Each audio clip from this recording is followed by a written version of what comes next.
CaSO4.2H2O ये gypsum होता है जो कि पहाड़ों में मिलता है। हमारे इंडिया में सबसे ज़्यादा ये राजस्थान में मिलता है, जिसे हम पीस कर फिर 373 केल्विन या 100 डिग्री सेल्सियस पर गर्म करेंगे तो इसमें से 3/2H2O निकल जाता है।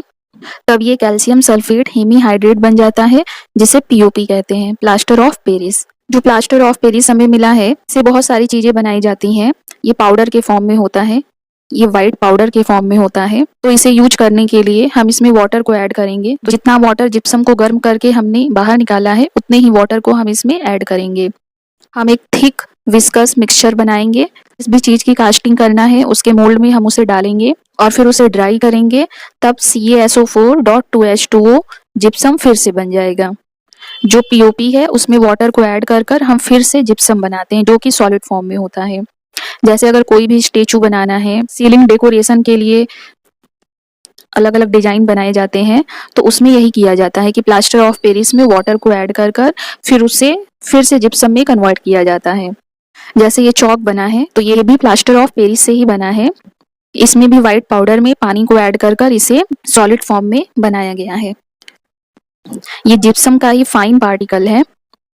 अब अगर हमारे पास चौक के बहुत सारे पाउडर इकट्ठे हैं, हम इसमें डायरेक्ट पानी को ऐड कर कर सोचे कि फिर से हम चौक बना ले, तो वो नहीं बनेगा, क्योंकि फिर हमें उसे 100 डिग्री सेल्सियस पर हीट करना होगा। तो इसी तरह से अगर हमारे पास जिप्सम है या कोई प्लास्टर की टूटी फूटी चीजें हैं, उसे अगर हम फिर से पीस कर पाउडर बनाकर उसमें पानी को ऐड कर कर सोचे कि एक सॉलिड ऑब्जेक्ट रेडी हो जाए, तो वो नहीं होगा। उसके लिए हमें उसे 100 डिग्री सेल्सियस पर हीट करना होगा।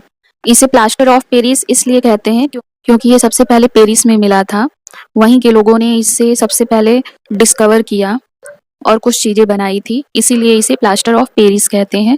जबकि ये हमारे इंडिया में राजस्थान में बहुत ज्यादा मात्रा में मिलता है। हमारे इंडिया में जहाँ जहाँ भी इसकी सप्लाई होती है वो सब राजस्थान से ही होती है। POP को कैल्शियम सल्फेट हेमीहाइड्रेट भी कहते हैं, क्योंकि इसमें हाफ H2O होता है। इसीलिए POP का यूज टॉयज बनाने में, डेकोरेशन के लिए, बहुत सारी चीजें बनाने में किया जाता है। सबसे ज्यादा यूज तो जो सीलिंग पर डिजाइन बनते हैं वो ज्यादातर प्लास्टर ऑफ पेरिस से ही बनते हैं। हाथ और पैर में अगर फ्रैक्चर हो जाता है, उसमें जो प्लास्टर डॉक्टर करते हैं वो POP से ही करते हैं। वॉल के सरफेस को स्मूथ करने के लिए भी POP का यूज किया जाता है।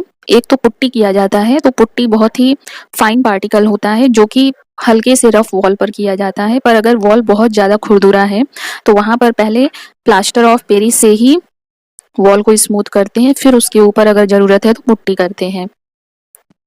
पुट्टी से इसका कॉस्ट बहुत ज्यादा हो जाता है।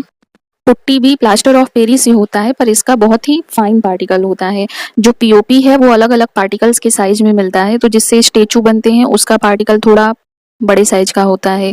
जो फ्रैक्चर में यूज किया जाता है उसका पार्टिकल बहुत ही फाइन होता है, पाउडर जैसा बिल्कुल